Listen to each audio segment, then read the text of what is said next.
Hey everybody. I feel like I can safely assume you're all here because your dogs are being very naughty.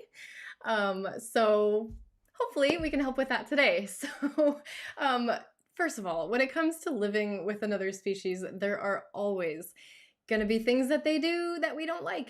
That's just how it goes.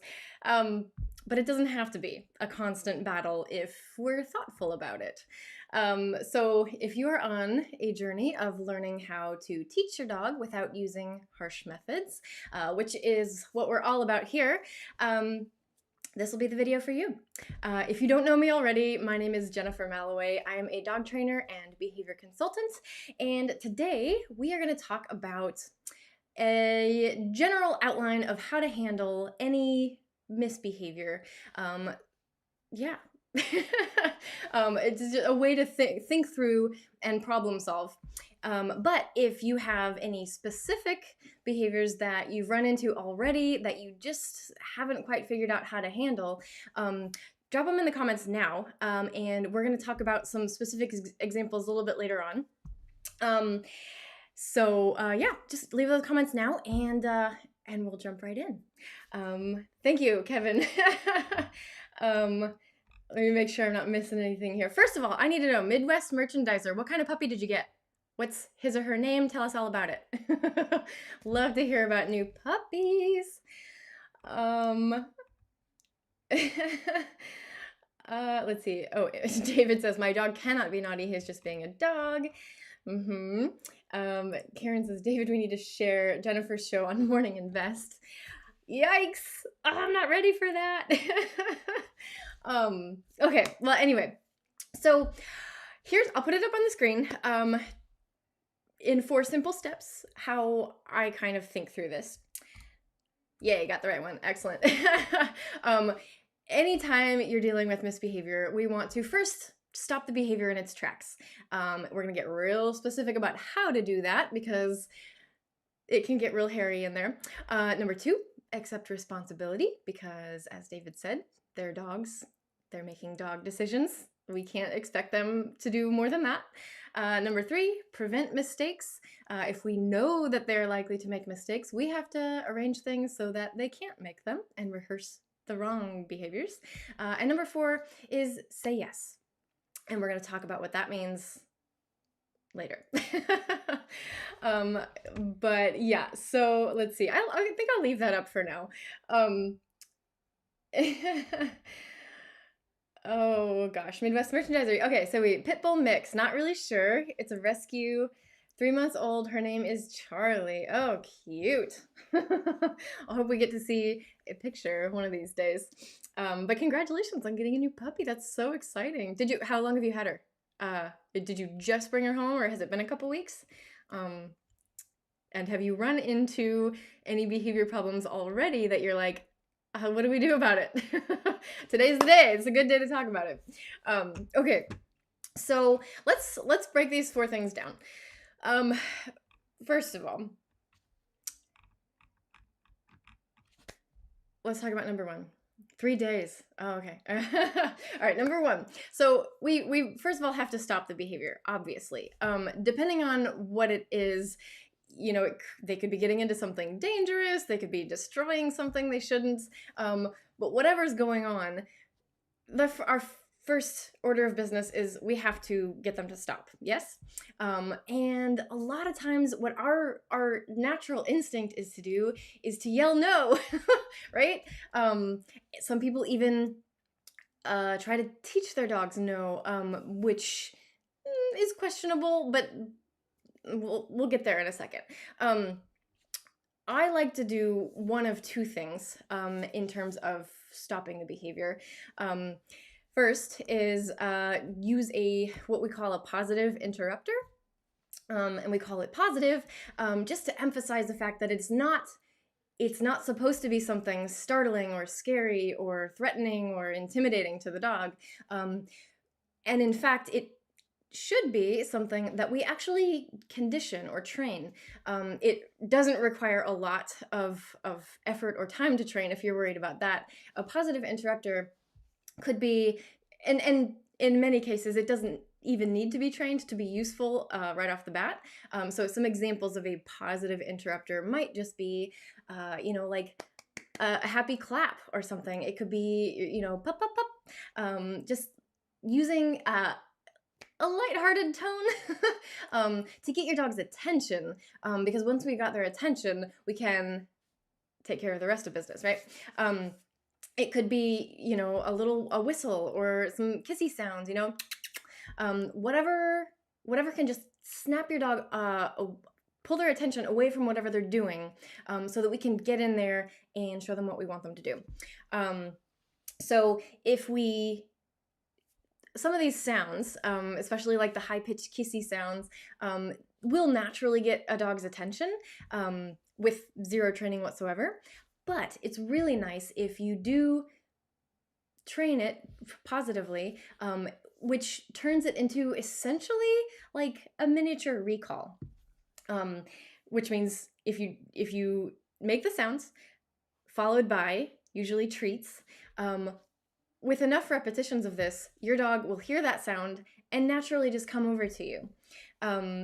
So you can just repeat that sound followed by a treat a number of times, and it doesn't take very long before it'll really get your dog's attention. And then it becomes even more useful in those situations where they're getting into something they shouldn't, because you can use that sound, pull their attention away, and then get to the rest of this. Scott Allison, welcome. He says, dang it, I got here late. Can we start over? Well, no need to start over, Scott. We've got all the over here. We're just getting started. About stopping the naughty behaviors. So using a positive interrupter is one way to get their attention. Another way is, I'll just call it distraction.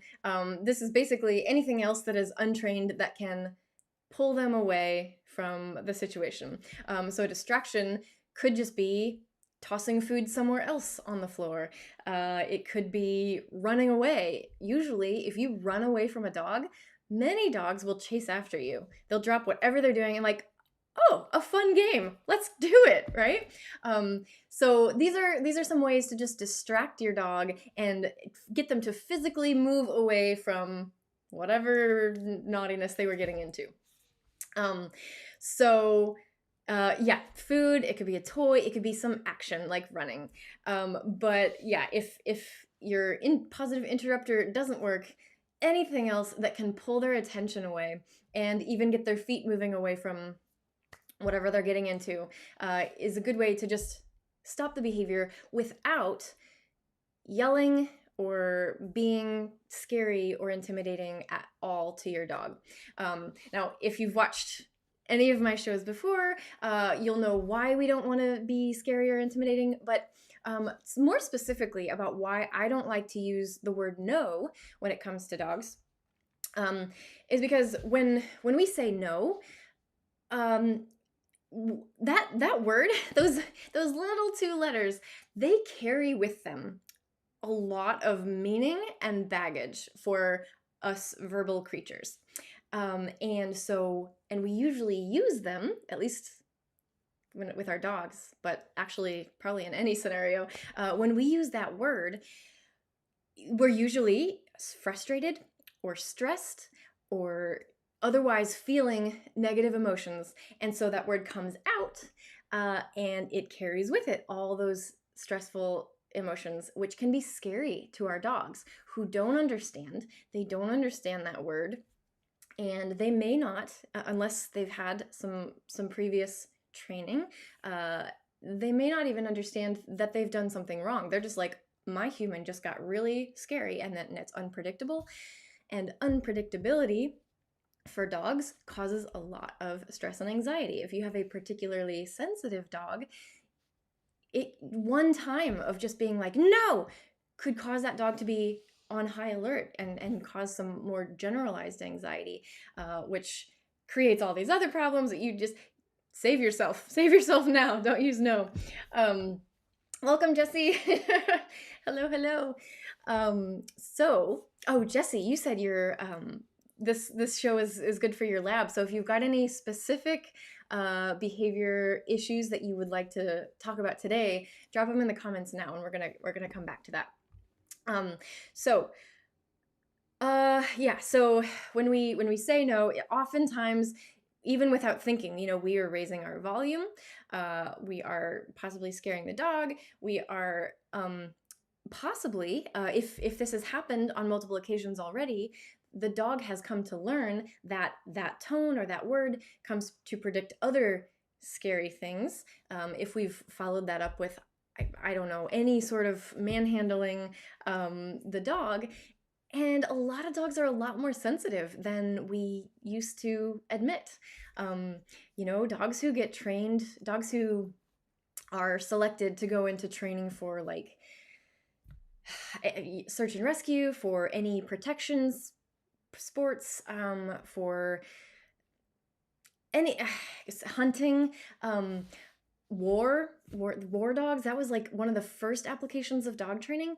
A lot of dogs who wash out of that program, it's not because they weren't smart, it's not because they couldn't handle the activities. In a lot of cases, it's because the training methods were too harsh and the dogs were sensitive, where they might have otherwise been eager and enthusiastic participants in any one of those activities. Yeah, let's see. Scott says, I don't use the word no often with my doggies. I use the tone of my voice and they react to that much more effectively. Yeah, and using the words, oftentimes the words themselves don't matter as much as our tone. Honestly, even when we're teaching them just your normal commands, or cues, as I prefer to call them, when we're teaching them the normal things, we most of us, even I'm like still working on getting really teaching Dizzy the real, like, very specific meaning of sit. Like, yeah, he'll respond to it in most cases, but there are some that he still is like, does that word still mean what I think it means? Dogs don't generalize very well, so usually they rely on either what our body looks like or what our tone looks like before they really listen very intently to our actual, is it syntax? Anyway, yeah, so yeah, they definitely respond to tone more. But again, if our tone is scary, that can really have even unwanted effects on a sensitive dog. Remind us, Scott, how many dogs do you have, and what kind are they? How old are they? Apologize if you've told us already, but anyway, yeah.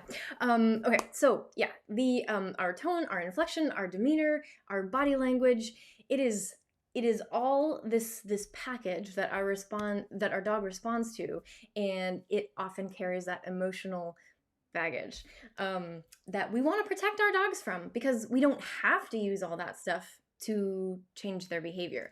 So that's what today is about. It's like, how do we address unwanted behaviors without being scary? This is especially important for our sensitive puppers out there. The other reason I don't like to say no with my dogs is, think of a time when you've been told no. Like, what? I mean, I don't know if it's the same for you as it is for me, but when I'm told no, like, I still have, I mean, not always, but I still sometimes have that, like, very teenage rebellious, like, you can't tell me no, I do what I want, like it or like, it almost makes me want to do the thing more if someone, like, randomly is like, don't do this. It's like, first of all, it brings your attention to this, and you're like, oh, well, why not? It almost makes you want to focus more on it, or like do it, or just, who knows why that response is. And I'm not saying that our dogs are exactly the same. Like, you tell them no and they're like, oh, I want to do it more now. But sometimes they might, for some dogs, especially because in a lot of cases, depending on the dog and depending on the behavior, I'm specifically thinking of those dogs who grab your things that they know they're not supposed to have, because when we say no, what we're actually doing is we are immediately giving them our attention, and perhaps grabbing your shoes or whatever it is has become their way to get your attention. So when you're like, Dizzy, don't do that, he's like, I win, I got your attention. He doesn't care what words I said or what tone I used. Like, he doesn't care about any of that. He cares that he got my attention, and if I get up to try and take the thing from him, now he started a game with me. So I mean, that is a smart dog all around. He has got you wrapped around his finger, and you're over here like upset because he's still grabbing your shoes, and and it's like, yeah. So saying no, no matter what your tone, sometimes you are inadvertently reinforcing the behavior that you actually wanted to stop. So this is why the rest of the plan over there, this is why the rest of the plan matters. Okay, so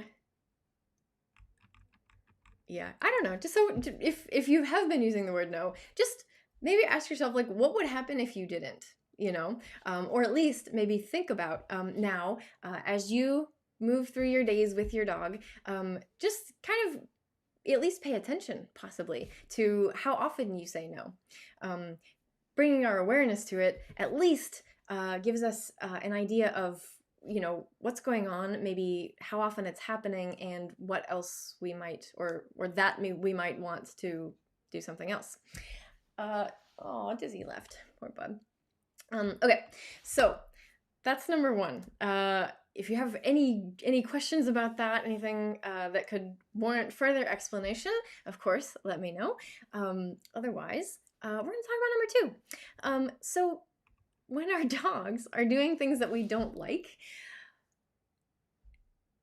being told to accept responsibility may feel counterintuitive or difficult. Because you're not doing the bad thing, they are doing the bad thing, right? And to the dogs, it's not bad behavior. It is normal behavior. It's natural behavior. Whatever they're doing is an indication that they have a need that needs... they have a need that needs to be met. They are attempting to meet their needs in the only ways that they know how, unless and until we teach them other ways to meet those needs. They come into the world with a certain behavioral repertoire, and that's all they know. So if we bring them into our homes and we expect them to live by our rules, it's up to us to teach them other ways to have their needs met. The Impartial Geek says, does this mean you will only tell me yes and no more no's? Maybe. Well, what do I tell you no to anyway? Maybe don't answer that on stream. I don't know. But Scott says, you're gonna sleep on the couch again. Better watch it. No, I mean, well, we joke, but it's a good point that, like, this doesn't necessarily apply to just dogs.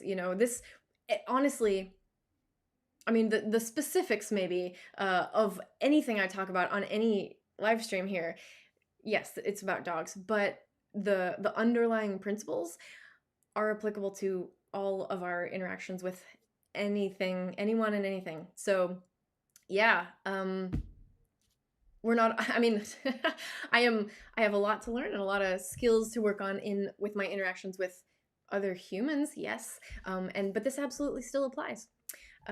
So Impartial Geek says, Dizzy just heard himself bark on your stream and looked up at the screen. Oh, that's so funny. Yeah, I think he did that yesterday on your stream, David. Kids gotta stop barking.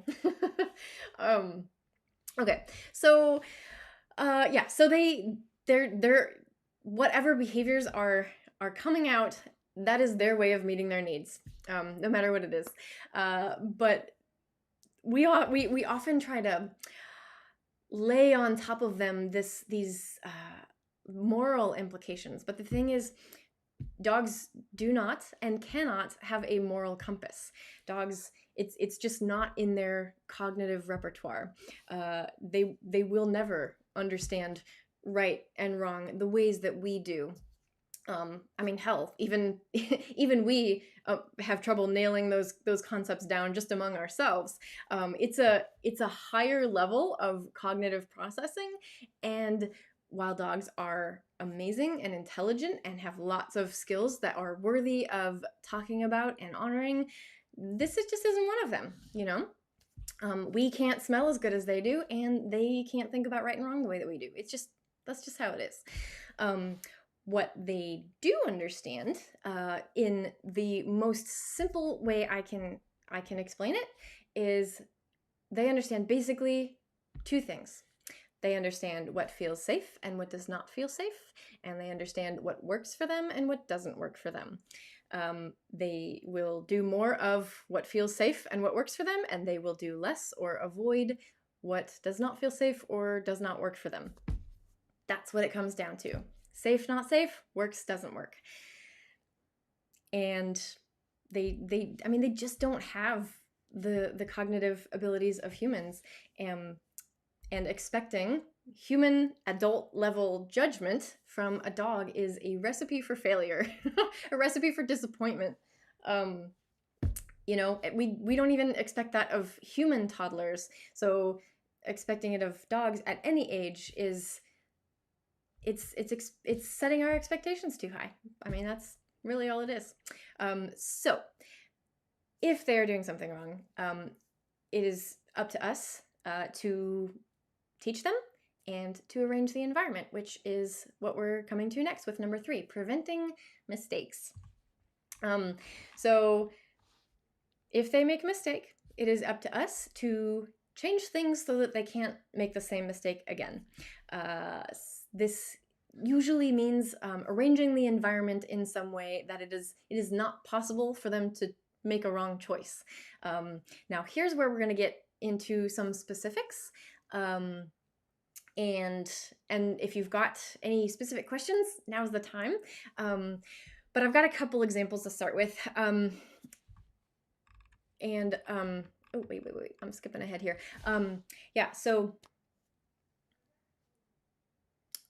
When it comes to arranging the environment so that we prevent mistakes, sometimes, yes, this is easier said than done, but we do the best we can. And then when more mistakes happen, we get creative and we try and solve the problem. And this is why we kind of have to talk about examples, because how we prevent mistakes will differ depending on your house, your layout, your specific dog, and the specific problems we're having. But we don't want to put our dogs, I mean, we do this, we change something so that our dogs can't make mistakes, because we don't want to put them in situations where they can practice the wrong behavior, because the more they rehearse the behaviors that you don't want, the better they get at it. I'm thinking specifically of Dizzy and his counter surfing, which has gotten worse and worse and worse because with our setup, it's very tricky to manage. And also, I've been a very terrible dog trainer by leaving food out. But hey, like I said, it's easier said than done sometimes, and sometimes we just aren't up to the task. None of us are perfect. I'm not perfect, but at least I'm aware of it. And that's where you have to start. So we do this so that they won't practice the wrong behaviors. We want to break that chain of them making the wrong mistake and then us telling them something else to do, make a mistake again. It becomes their way of getting us to give them our attention, give them whatever, food, play, other things. You can actually build a behavior chain that includes a bad behavior, or you can deliberately prevent it so that that bad behavior gets cut out of the chain. And so we also want to prevent mistakes so that we don't get upset, and so that we're not tempted to punish our dogs for bad behavior, because punishment is kind of, it's what we've been taught, most of us, is just the way to deal with behavior you don't like, is to punish. That is, unfortunately, has been ingrained into us since birth. It's because it's how we were taught, through a lot of us, through punishment. And gosh, I would love to talk so much more in detail about the ways that we've experienced this and the ways that we've been taught. But if anyone's interested in that, there's a very interesting book. At least I find it interesting because I'm a behavior nerd. But it's called Coercion and Its Fallout by Murray Sidman. If anyone is interested, it's not about dogs, it's about humans, but it goes into very, very, very great detail about basically everything I talk about not using punishment. Only he talks about with humans. So it's fascinating.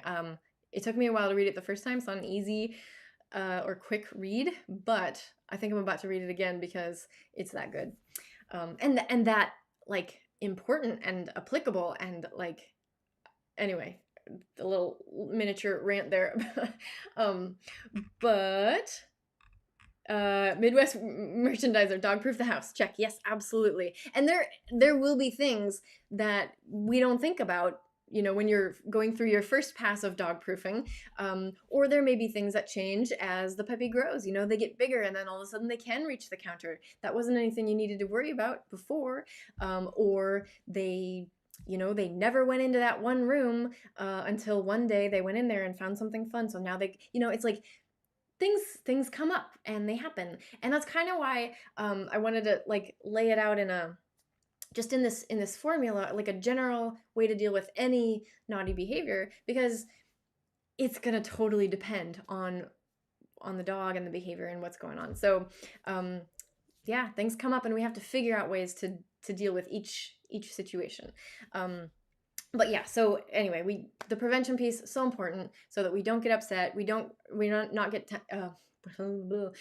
not tempted to punish the dog, because both of those things will degrade your dog's trust in you, damage your relationship, and so by preventing naughtiness, it's one way that we protect our bond and our relationship with our dog.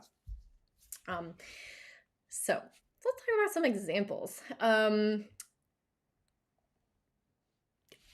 Yeah, I'm like, where do I start? Something that comes up a lot is dogs that dig in the trash cans or knock trash cans over. Trash cans are fun fests for dogs, right? Like they love smelly, gross stuff, and trash cans are like a holy grail for them. So if there is a trash can that is accessible, hang on, I'm gonna close the door for a second. Okay, yeah, so if there is a trash can that they can get into, they will get into. And if we've left it out for them to find and get into stuff, again, that goes back to accepting responsibility. It is on us to put that trash can somewhere they can't get into it. It might just mean getting a different trash can, one that can't be tipped over, or one that's got a lid that they can't get into, or a lot of us keep the trash can under the sink in a cabinet, somewhere where the dogs are not smart enough to get into. Most of them, at least. Some of them might actually be able to do that. I'm looking at you, Aussies. But yeah, like it's just one example where we can do something to just circumvent the whole problem. Dog can't get into a trash can if we put it somewhere out of reach, Scott says, no doggy temptations. Exactly. And the trash can's a perfect example. Just remove the temptation and they won't be able to make the wrong choice. And the thing, Midwest merchandiser, when you've just gotten a puppy, you are in the perfect position to prevent all these problems from ever even occurring, especially when it comes to having potty accidents in the house and chewing on things that you don't want them to. Those are two big potential behavior problems that you will never have to worry about if you prevent them from day one. Gosh, I'm like, it's so much easier said than done. I know that, but make the extra effort. Whatever you have to do to prevent is going to be a lot easier than fixing it later. Prevention is what's the ounce of prevention is worth a pound of cure. Never truer than when it comes to dogs. Scott says, locking lid on our trash can because our dog Shankly loves the trash. Shankly? That is a name I've never heard before. I love hearing new names. Is there a story behind that? But yeah, gotta have the locking lid, or ours is one that's like a trash recycling combo, and it's like it's bottom heavy, so it couldn't be tipped over, and it's got the lid. Dizzy's never getting in there. Should have hope I didn't jinx myself because he's a smart dog, but okay, so some other examples. Dogs who really like to jump on visitors. This is a very, I find, very difficult behavior to curb because there are so many situations where your dog is going to meet people and they're going to let your dog jump on them, and they're going to reward that jumping with petting and attention and talking and all the things. And so they're undoing your training every time your dog meets someone and gets to jump on them, if that's something you care about. And so it's hard enough outside the home, but in your home, one way that you can just cut the behavior off of the pass is when you're going to open the door for a visitor, put your dog behind a gate first, and ask your visitor to say hi only when they've got their paws on the floor. Again, this requires a little bit of education on the human's part, or just ask the person to ignore them completely until they've calmed down. But in that scenario, a gate is one way to prevent problem behavior from occurring. In our puppies, we talk about potty training the other day. One way to prevent accidents from occurring is either keep them crated when they're not empty, or tethered to you, or be actively supervising at all times so that they're not confined or tethered. Scott says there's a Smiths song called Frankly Mr. Shankly. Oh, okay. That's awesome. I love that. I love when there's a little story behind their dog's name. Let's see. Jessie says she jumps on people when they're carrying items. Nova just turned 1 year old yesterday. Oh, happy birthday, Nova! Did you have a party? Are you having a party? This is never anything I thought about dog birthday parties before, but now that I have thrown one, I'm like, this was so fun. No, so yeah, jumping on people. That was one example, like when you have guests in the home, one way to curb the jumping. Another thing that I like to do, if you keep your dog on a front clip harness when you're out on walks, anytime that you get close or you want to stop and actually talk to someone, and like there's no way to just keep your distance. One thing you can do is step on the leash such that your dog has enough slack in the leash to comfortably sit or stand. But if they did try to jump up, the harness would prevent them from doing so. Not too much slack, because you don't want them like getting jerked back down to the ground. That's not pleasant. But it's the quickest way without the additional training. This is number 4. Say yes over here is going to be partially about training, but number 3 is just what's the quickest way we can get to stop the behavior. If you can just keep enough distance from other people when you're out, that's maybe even better. So right now we're supposed to be keeping at least 6 foot distance from other people anyway, right? So anytime you're out and you have a dog that is likely to jump on people, that honestly, even before the leash step, I'd prefer to do that, is just steer around them. And you can even, so that your dog doesn't feel frustrated about not getting to go say hi, being so close, I'm only 6 feet away, but not getting to say hi. You can also, as you arc around other people, get your dog's attention with a treat, put it on their nose so that they follow you, and they're not even worried about the other people. They're like, I got something better to focus on. So that's a couple of ways to deal with the jumping. Are either one of those, are we talking in the home or out on walks, that type of situation? If I'm forgetting other common times that dogs jump that we might have a quick way of addressing, let me know, because maybe we can come up with something creative here. Let's see. Did anybody else have any other specific questions or specific scenarios, trouble that your dog's getting into that we could talk about how to prevent? No. I don't think I missed anything. Just double checking.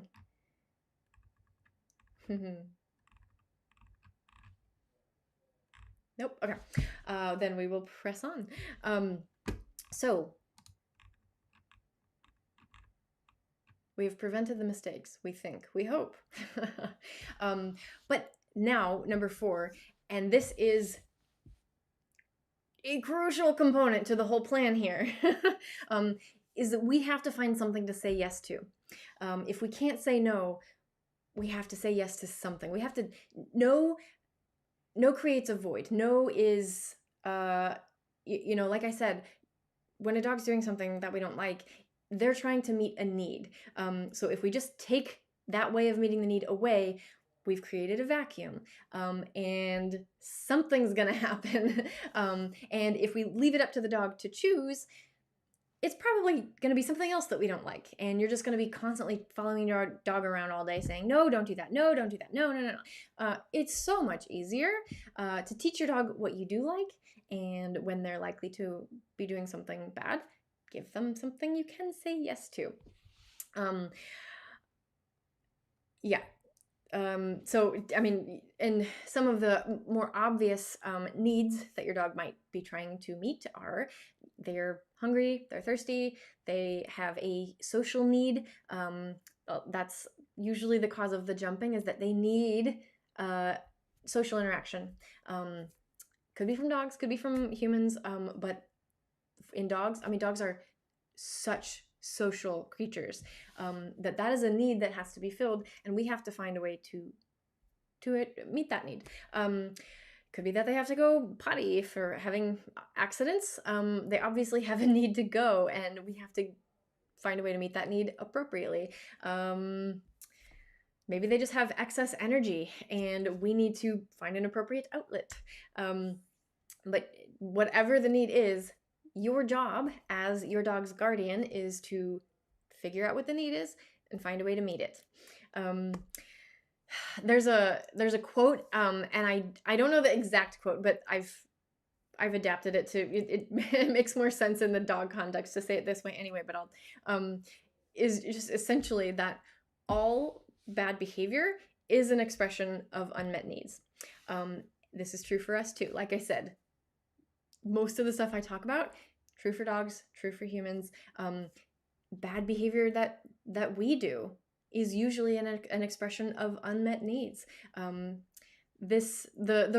real quote, and you can look it up if you're at all interested, but the real quote came from an author named Marshall B. Rosenberg, I believe it is. Wrote a book called Nonviolent Communication, which, if you're looking to improve your communication skills with humans, I find to be a really good resource. But yeah, just the way that he frames bad behavior is that it's an unmet need. And so if that's not the way to deal with our internal frustration or fear or anger or whatever it is, there are better ways to deal with it. And it's true for our dogs too. So if we kind of reframe the way that we think about what our dogs are doing, this can help us open up a path that they can take that is satisfactory for you and the dog.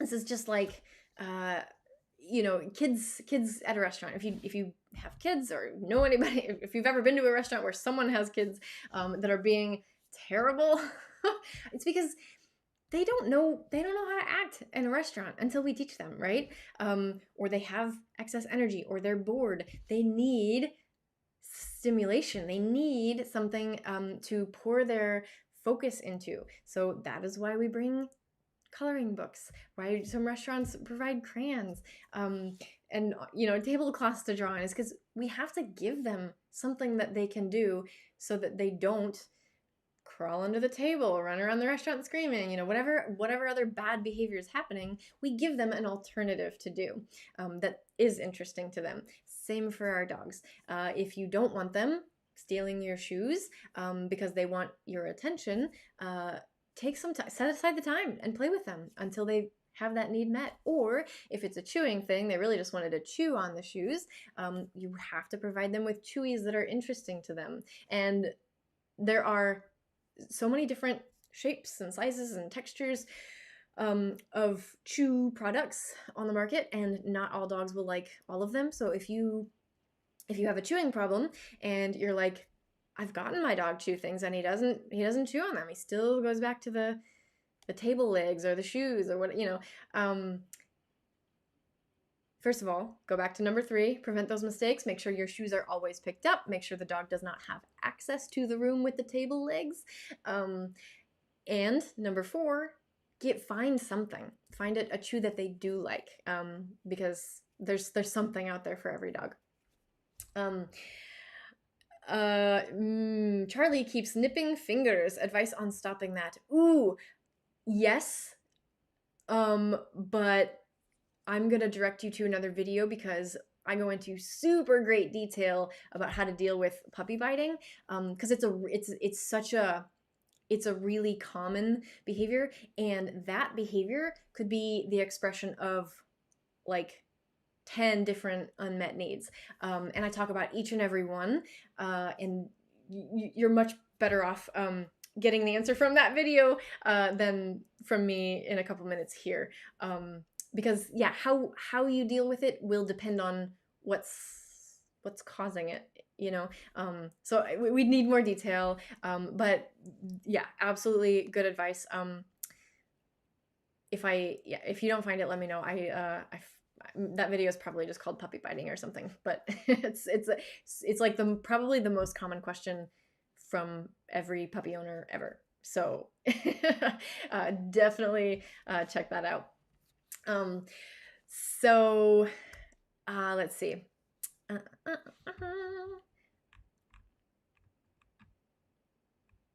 You will look for it. Good. Okay, so yeah, so when as far as saying yes, like number 1, where we can actually train a positive interrupter, or we can just use a distraction that's untrained. With number 4, we've also got trained and untrained options for things to say yes to. So the untrained things are, yeah, just buying them a chew that's interesting, or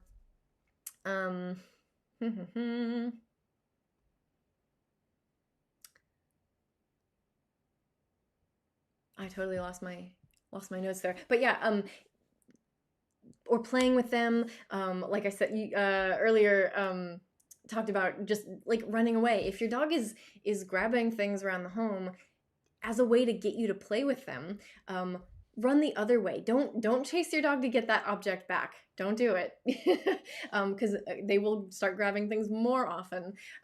Instead, if your dog grabs something and like gives you that, like, that they give you that look and they're like, I got your thing, are we playing the chase game now? You'll know what I'm talking about if that's what your dog does.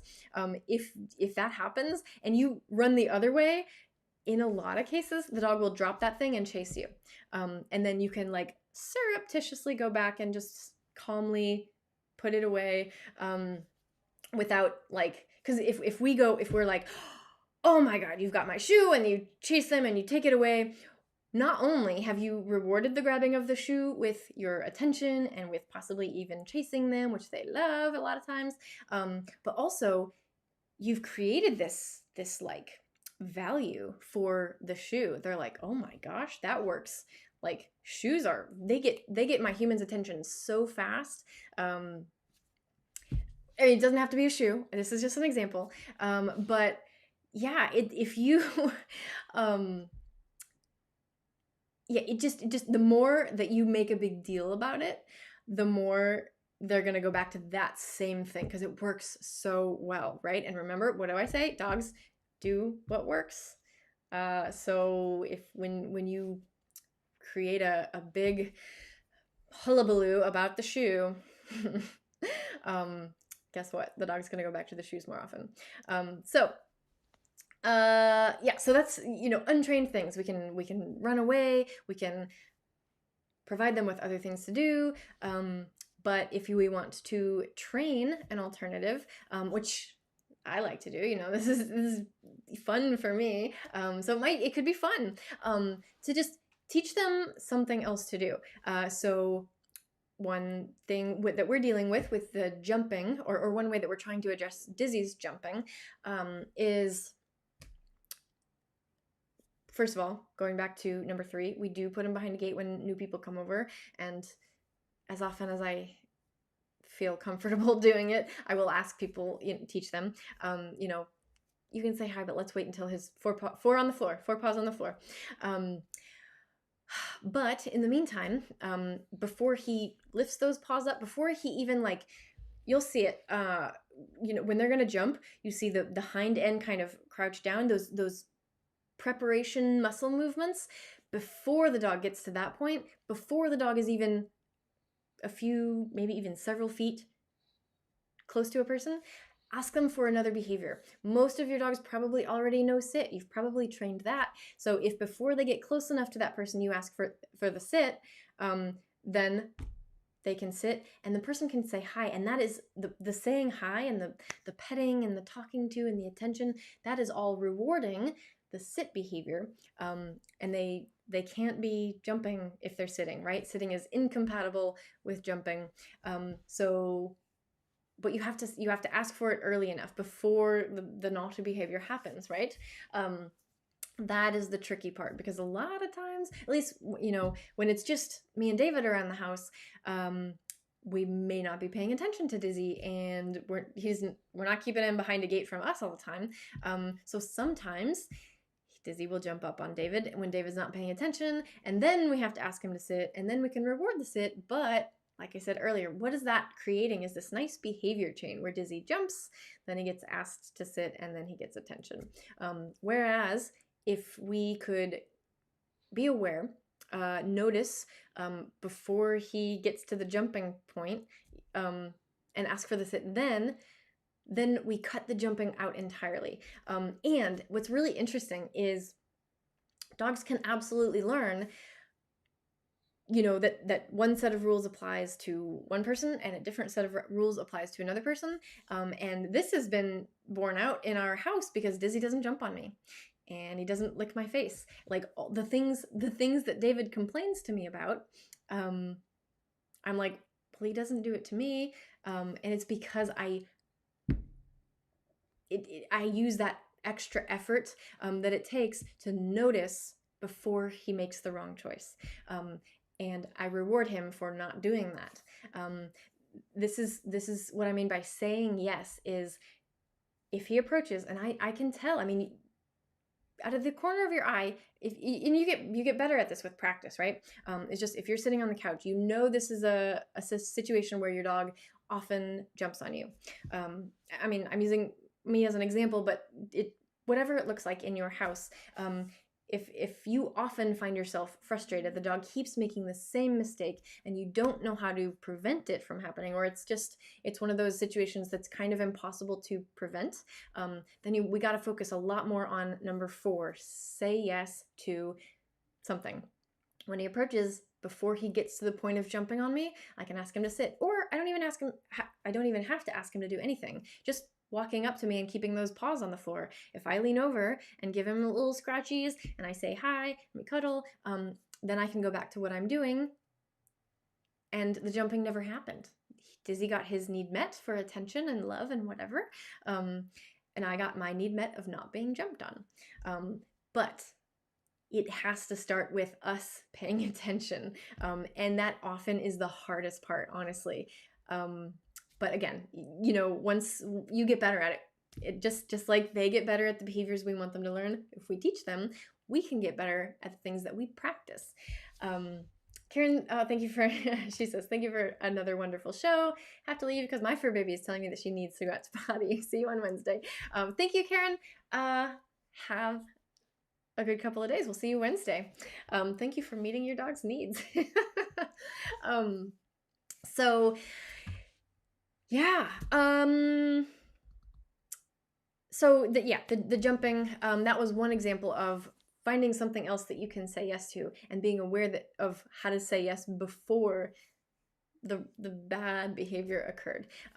Now, jumping is one that I really like. I like to talk about it because it's a common behavior, and because it's difficult to address, and because